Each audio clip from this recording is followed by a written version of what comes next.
Hello everyone, welcome to Exam Dost my dear students. So I am back again with one very important video for all the RRB JEE aspirants. यार देखो, जो भी बच्चे RRB JEE की तैयारी कर रहे हैं, कुछ चीजें ऐसी हैं जो कि उनको हमेशा ध्यान में रखनी चाहिए ताकि वो इस ट्रैप में ना फंस जाएं और वो इस मौके को हाथ से गवा ना बैठें। देखो यार, आप सभी लोग एक बात बहुत अच्छे से जानते हो कि RRB एक ऐसा एग्जाम है जिसकी वैकेंसी हर साल नहीं आती है, ये काफी काफी गैप पे आती है।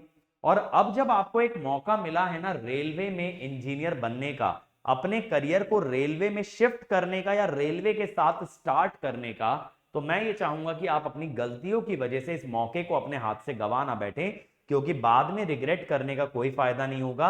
अभी मौका है, इसका मैक्सिमम बेनिफिट आपको उठाना है। सर क्या चीज ऐसी है?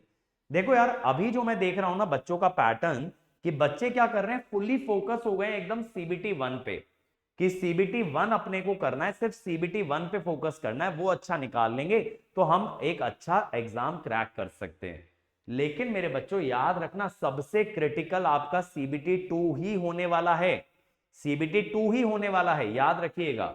तो आप अगर फुली फोकस हो जाते हो सीबीटी 1 पे, सिर्फ आप नॉन टेक्निकल पार्ट पे फोकस करने लग जाते हो, तो ये आपको आगे चल के बहुत बहुत ज्यादा परेशान करने वाला है। क्योंकि जब आप बाद में एक साथ टेक्निकल सब्जेक्ट उठाने के लिए जाओगे ना, आपसे टेक्निकल सब्जेक्ट नहीं लगेंगे, टेक्निकल सब्जेक्टों के सवाल नहीं बनेंगे, उनका सिलेबस समेटने में नहीं आने वाला।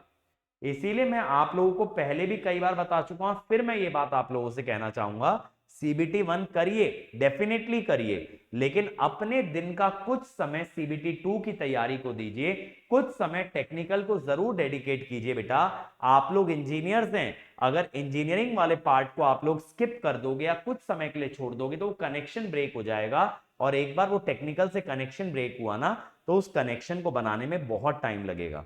तो सर क्या कर सकते हैं सीबीटी 2 के लिए? फर्स्ट थिंग, अगर आप लोग पहले कवर कर चुके हो तो नोट्स या फिर अपने शॉर्ट नोट से थोड़ा टाइम रिवीजन को दीजिए, ठीक है, थोड़ा टाइम प्रैक्टिस को दीजिए।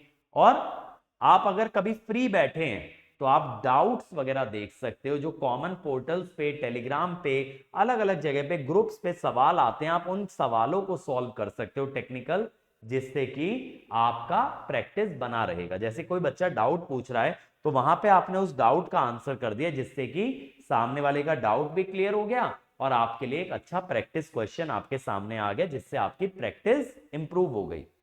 तो आपको तीन चीजें करनी है, first is revision, second is practice, third is the doubt. ठीक है, अब रिवीजन के लिए देखो, अगर कोई भी बच्चे एसएससी की तैयारी किए थे, एसएससी जेई की तैयारी किए थे, तो टेक्निकल सिलेबस सेम है आरआरबी का, तो उनके सब्जेक्ट तो रेडी होंगे।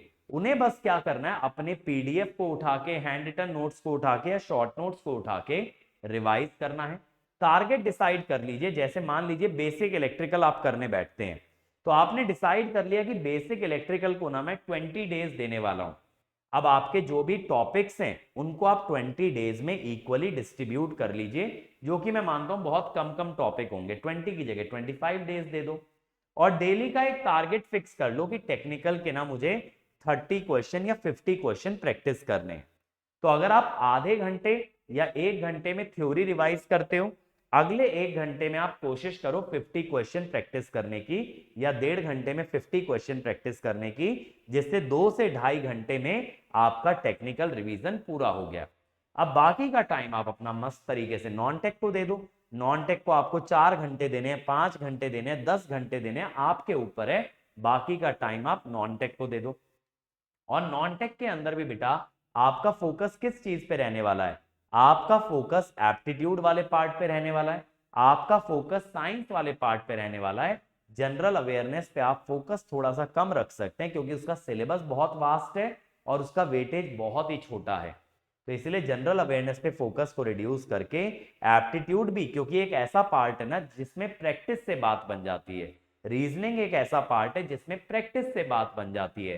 तो एप्टीट्यूड और रीजनिंग को अगर आप कवर करते हो, एप्टीट्यूड को आप लोग मैथ्स बोलते हो, तो मैथ्स और रीजनिंग को अगर आप कवर करते हो, तो एक दिन में 3 स्लॉट बना लो मस्त तरीके से, मैथ्स, रीजनिंग और टेक्निकल।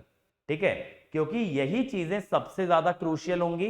बाकी चाहो तो वीकेंड पे जनरल अवेयरनेस कर लो, जनरल साइंस कर लो, या फिर आप पहले एप्टीट्यूड और मैथमेटिक्स को, मैथ्स और रीजनिंग को खत्म करने के बाद फिर जनरल अवेयरनेस और जनरल साइंस पे आप चले जाइएगा। लेकिन याद रहे एक स्लॉट आपको पक्का करके रखना है टेक्निकल का, क्योंकि देखो आप लोग नहीं जज कर सकते कि सीबीटी 1 के बाद कितना टाइम आपको सीबीटी 2 के लिए मिलेगा। हो सकता है बहुत ज्यादा टाइम मिल जाए और हो सकता है बहुत कम टाइम मिल गया। अगर बहुत ज्यादा टाइम मिल गया तब तो आप ही का बेनिफिट है, आप और ज्यादा प्रैक्टिस करके और ज्यादा अपने कॉन्सेप्ट्स को इंप्रूव कर लेंगे। लेकिन अगर आपको प्रैक्टिस का टाइम कम मिल पाया बेटा, तब कैसे कोप अप करोगे, इस चीज के लिए प्रिपेयर्ड रहना है। क्योंकि देखो जब प्रैक्टिस का टाइम कम मिलेगा या आपको गैप अगर कम मिला, तो जहां बाकी बच्चे परेशान होंगे और जहां बाकी बच्चे कंपटीशन में पीछे रह जाएंगे, वहां पे आप एक्सेलरेट मार दोगे, वहां पे आप बाकियों से आगे निकल जाओगे, क्योंकि आपने सीबीटी 2 को पहले ही लेके चला था। तो आप कंपटीशन में एक एडवांटेज हासिल कर सकते हो, आप बाकियों से आगे निकल सकते हो अगर आप सीबीटी 2 को शुरुआत से लेके चल रहे हो। इसीलिए ये मत फोकस करो बेटा कि सीबीटी 1 कर लेते हैं, सीबीटी 2 बाद में हो जाएगा, वो बाद नहीं आने वाला। मैं ऐसे भी बच्चे देखा हूं जो कि एसएससी जेई सीबीटी 1 निकाल के, प्री निकाल के मेंस के लिए डीमोटिवेटेड है, क्योंकि उनका टेक्निकल उतना सॉलिड नहीं है। तो बेटा ये कमी आप लोगों के साथ ना आए, ये प्रॉब्लम आप लोग फेस ना करो, इसलिए टेक्निकल को भरपूर टाइम दो।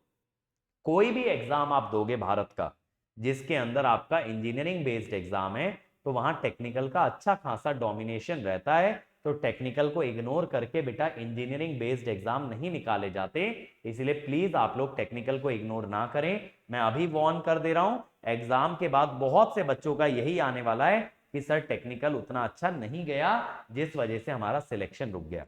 तो मैं चाहता हूं जो बच्चे समझदार हैं, जो इस वार्निंग से अपने रास्ते को सही कर सकते हैं, सही रास्ते पे चल करके अपनी मंजिल को अचीव कर सकते हैं, भाई वो अपना रास्ता करेक्ट कर लें। और जो लोग ठोकर खाना चाहते हैं, जिनको लगता है कि नहीं यार मुझे सब कुछ पता है, जो मैं कर रहा हूं एकदम सही कर रहा हूं, तो वो लोग एक्सपीरियंस से सीख सकते हैं। तो दो तरह के लोग होते हैं, कुछ जो अपने एक्सपीरियंस से सीखते हैं और कुछ जो है दूसरों के एक्सपीरियंस से लर्न करते हैं। आपको डिसाइड करना आप कौन सी कैटेगरी में फॉल करते हैं। और टेक्निकल बेटा अपना एकदम टॉप नॉच रखिएगा, ताकि जितने भी एई जेई एग्जाम्स आगे आते हैं, टेक्निकल की वजह से आपका कोई भी एग्जाम रुकने ना पाए। इसलिए टेक्निकल में कॉम्प्रोमाइज ना करें। और आप लोगों के लिए देखो यार एक एडवांटेज भी है, अगर आप लोग अभी भी ये सोचते हो ना कि यार आपको टेक्निकल पढ़ना है मुझसे, आपको एकदम टॉप लेवल का टेक्निकल पढ़ना है, रेदर देन कि आप ऐसे एजुकेटर्स को फॉलो करें जो कि सिर्फ टेक्निकल को निपटा रहे हैं, आपको ना तो टेक्निकल का फील दिला रहे हैं, ना ही टेक्निकल में आपको एक्सपर्ट बना रहे हैं, तो बेटा गोल्डन अपॉर्चुनिटी है आपके पास कि अभी आपको फ्लैट 30% ऑफ मिल रहा है। तो अगर आप हमारा एजेई का महापैक लेते हो, इसमें सारे कोर्सेज आ जाते हैं, सारे एजेई एग्जाम कवर हो जाते हैं, टेक प्लस नॉन टेक, इस पे भी 30% ऑफ है। सिर्फ टेक कवर करना चाहते हो 30% ऑफ है, या सिर्फ आरआरबी जेई एस्पिरेंट हो, इलेक्ट्रिकल और इलेक्ट्रॉनिक्स दोनों के लिए 30% ऑफ पे हम आपको ऑफर कर रहे हैं। कोड सिंपल सा है EB30, लेकिन ये डिस्काउंट आपका कल एक्सपायर हो जाएगा। तो अगर आप अभी भी डिसीजन बनाते हैं तो यू कैन स्टिल ज्वाइन। और अगर आपको कोई भी फाइनेंशियल इशू है, कोई भी दिक्कत है, आप हमारे व्हाट्सएप नंबर पे मैसेज कीजिए 7089047561। इस नंबर पे आपको पूरी आपकी क्वेरीज आंसर की जाएंगी, आपकी जितनी मदद हो सकती है मदद की जाएगी। लेकिन मैं कहूंगा बेटा करियर में कॉम्प्रोमाइज ना करें। जो भी बच्चे मजबूर हालातों से गुजरते हैं उनकी हम मैक्सिमम लेवल पे मदद करते हैं, लेकिन आप लोग अपना टेक्निकल बेस्ट कीजिए। और यहाँ पे जो महापैक है और ये राजधानी और शताब्दी बैचेस हैं, इसमें नॉन टेक भी है। राजधानी शताब्दी में सिर्फ आरआरबी का नॉन टेक है, और ये जो महापैक है इसके अंदर आपका कंप्लीट नॉन टेक है, वेदर इट में लाई इन आरआरबी और इट में लाई आउटसाइड आरआरबी। और इन बैचेस में टेक्निकल का मैक्सिमम पोर्शन मैंने ही पढ़ाया हुआ है। आगे चल के हो सकता है मैं कुछ नॉन टेक्निकल पार्ट भी आपके लिए कवर कर दूं, आगे चल के आपके लिए मैं और टेक्निकल सब्जेक्ट्स ऐड कर दूं। लेकिन और टेक्निकल सब्जेक्ट जो ऐड होंगे वो महापैक और टेक्निकल में ऐड होंगे। आरआरबी का सिलेबस हमने यहाँ पे कंप्लीटली आपको प्रोवाइड कर दिया है। तो अगर आप चाहते हो मल्टीपल एग्जाम देना तो महापैक के लिए जाना, सिर्फ आरआरबी देना चाहते हो तो आरआरबी के बैच के लिए जाना। और इसके अलावा बच्चों अभी ये जो महापैक और टेक्निकल वाला महापैक है, इसके अंदर इंजीनियरिंग मैथ्स भी हम लोग ऐड करने वाले हैं फॉर यूपीपीसीएल। तो इंजीनियरिंग मैथ्स भी आपको मिल जाएगा, वो भी कंटेंट आपको मेरा ही मिलने वाला है। तो इसमें मेरे सब्जेक्ट्स अगर देखोगे, basic electrical, basic electronics, measurement, machine, power system, power electronics, ठीक है, यूटिलाइजेशन, ये सारे के सारे सब्जेक्ट आपको मेरे ही इसके अंदर मिलने वाले हैं, प्लस इंजीनियरिंग मैथमेटिक्स भी। आगे चल के और टेक्निकल सब्जेक्ट भी मैं ऐड कर सकता हूं, बट अभी फिलहाल में इसमें आपको और टेक्निकल में कंट्रोल सिस्टम खेमेंद्र सर का मिल जाएगा, डिजिटल खेमेंद्र सर का, माइक्रो प्रोसेसर आपका खेमेंद्र सर करा देंगे, कम्युनिकेशन आपका नीरज सर प्रोवाइड करा रहे हैं। तो आपको सारे के सारे टॉपिक्स प्रोवाइड कराए जा रहे हैं। और शताब्दी बैच जो है इलेक्ट्रॉनिक्स का, इसके अंदर तो बेटा हम लोग ऑपरेटिंग सिस्टम, डीबीएमएस, जो भी चीजें ईसी के सिलेबस में इंक्लूडेड है सब कुछ करा रहे हैं। तो सिर्फ काम चलाने के लिए ईसी के लिए लॉन्च नहीं किया है, तरीके से इलेक्ट्रॉनिक्स वाले बच्चों के लिए लॉन्च किया है। इसीलिए इसका फायदा उठाओ, टीचर्स डे सेलिब्रेशन का मैक्सिमम बेनिफिट उठाओ और फटाफट से इन बैचेस में से जो भी आपको सूट करता है आप उस बैच का हिस्सा बने और हमें व्हाट्सएप पे जरूर मैसेज करें। नंबर फिर से लिख लीजिए 7089047561। That's it from my side, thank you.